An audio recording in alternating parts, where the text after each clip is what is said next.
Well everyone, Splatoon 2 may have had a rough start, but now we're approaching arguably its best meta. So today, we're here to see how through this streak of patches, it ended up getting there. Be sure to subscribe if you enjoy, and we're going to jump right into it with version 3.0. This is one of the largest patches in the game, and so let's start with the nerfs since they're pretty straightforward. Curling Bomb now resembles the one we have today, requiring a charge for a larger size and being more of a strict movement tool. While I do miss some of the old utility from the big Curling Bomb, it still was kind of broken and a bit annoying to deal with at times. Sprinkler also got a slight rework. It lost a good bit of its total paint output, which was used a lot to spam things like Rain on Umbrella or Stingray on Heavy. So while I do think it hurt the sub as a whole, I can understand a bit more these days where that was coming from. In exchange, the sub was 10% cheaper. It'd at least get more later down the line though. Speaking of things being updated to modern day, is Splashdown. I've mentioned a few times before that this special worked better because of netcode issues that made it harder to shoot the special down. Well, that era is over. Shooting down the Splashdown is now 100% consistent on the connection of the player trying to shoot it down, which means today we are saying goodbye to usable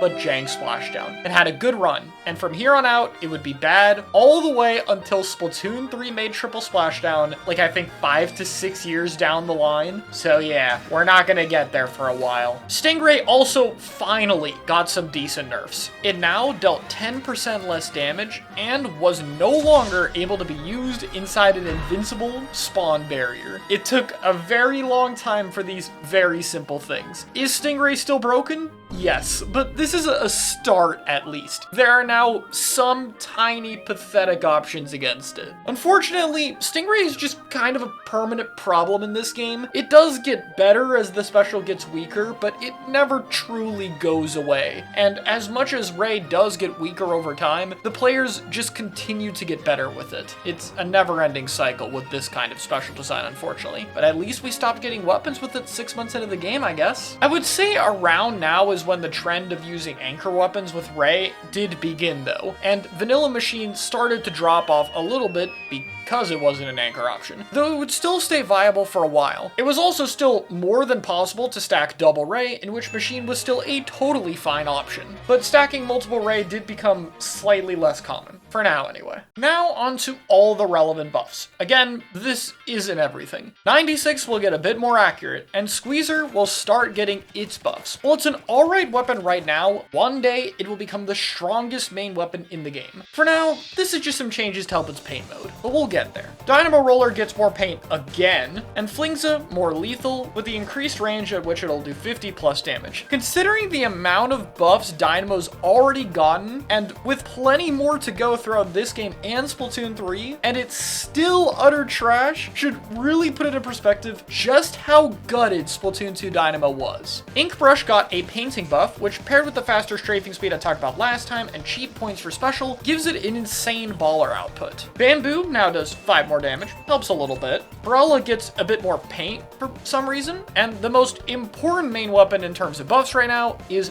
Umbrella. This weapon now paints way more because of increases to its shield paint. Remember, this is a 170 bubble weapon right now. On top of that, 10 also now gets its shield back before the first one goes away, allowing you to pull up your second shield right as the first one vanishes. It's hard to understate just how broken this was. Remember, 10 at this time also has more health when it's launched, and its special just gives you another 3 shields. This put a ridiculous amount of strain on any team trying to stop it, and it has a way to force the objective with its shield and bubble blower in every single mode besides tower control. This makes it a very powerful option past this point, even if it's still primarily used by weapon specialists. On to the subs and specials. Splash Wall gets some major buffs here. It takes an entire second less to recover your ink after using it, and opens 15 frames faster on flat or downward terrain, as well as gains the ability to throw a second wall even if your first one was deployed. Before, you would just get this can't use symbol that's Splatoon 1 also had.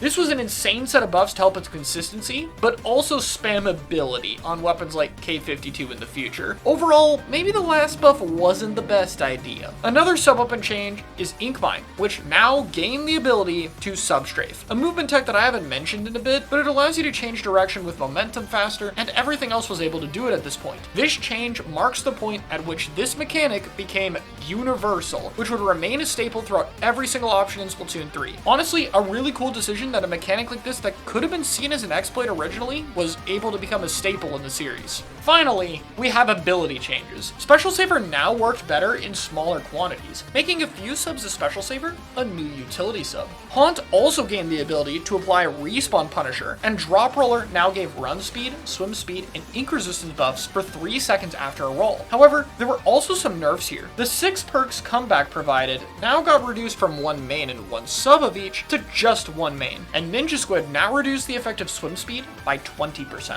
an effect that would last until Splatoon 3, where it got reduced to 10% when it got slightly reworked. I haven't mentioned abilities much for this series because they frankly don't matter too much for the meta, but these two were both solid. Comeback will always be a staple though. And finally, to end this major patch off is a few more points for special nerfs.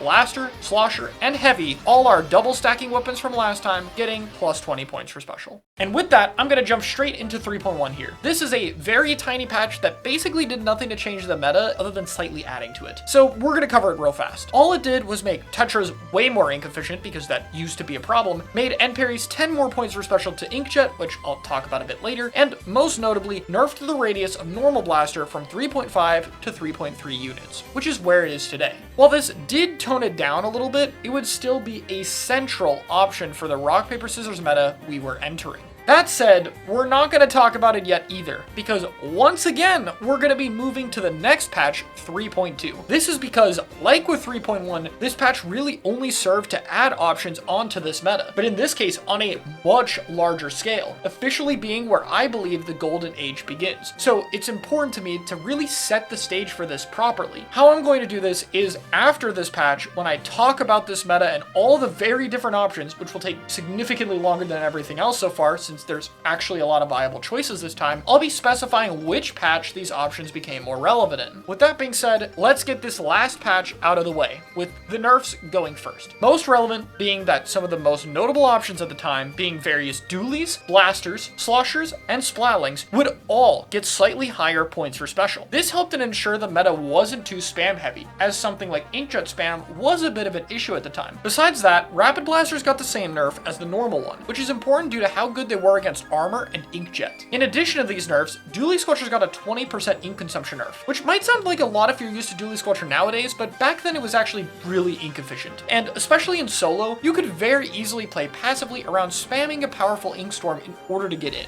And finally, ballpoint's charging speed in the air or when out of ink was nerfed by 33%. Let's talk about the buffs, which are also really insane in this patch. There's not as many quantity-wise, but the quality is crazy, with a lot of effects that are kind of staples now. For example, Junior gets a larger ink tank in this patch, which looked neat and really helped its identity, even if that identity was a lot of bomb and special spam. Sploosh got slightly higher Rainmaker shield damage, which would actually be relevant later. Splash got its perfect accuracy in the air in this patch, and L3 got slightly faster movement speed, with H3 also getting a fun sound effect and painting walls slightly better.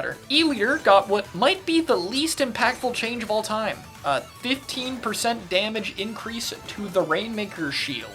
Okay. Yeah, on the other side of things, Swiffer got its fast mid-air charge speed, another staple that we know it for today. Finally on the list of main weapons is Hydrospiraling getting improved damage both with partial and full charges, and Undercover getting its shield regen upon a kill or assist, which will help a lot when we get to Kensa Undercover Umbrella later. For subs and specials, Autobomb got reworked to be cheaper, now being a 55% ink consumption sub, which would make it much more useful on weapons like Custom Blaster and the eventual release of Sorel Umbrella. Tenna missiles gain the ability to launch more missiles if you launch onto less targets, which would finally help it see some use on decent weapons, though we're still a bit away from endgame missiles. Finally, Inkjet would get some quality of life nerfs. What I mean by this is that originally when you were recalling with an Inkjet, the recall didn't drain or anything, which was especially annoying when dealing with end parries that could roll on their landing. So this buff was seriously nice for making them more consistent. It's technically a nerf though. Splashdown also started to get its first of many attempts to try and buff it back, none of which would really succeed long term though, other than giving it some very niche use cases, like against certain specials. And we're not even there yet. And finally, with all of these patches out of the way, the stage has been set. We've officially entered what might be the best era of Splatoon 2, version 3.2. This is honestly a part of the game that has so much to talk about that I'll have to go into a lot more detail next time. Thanks for watching.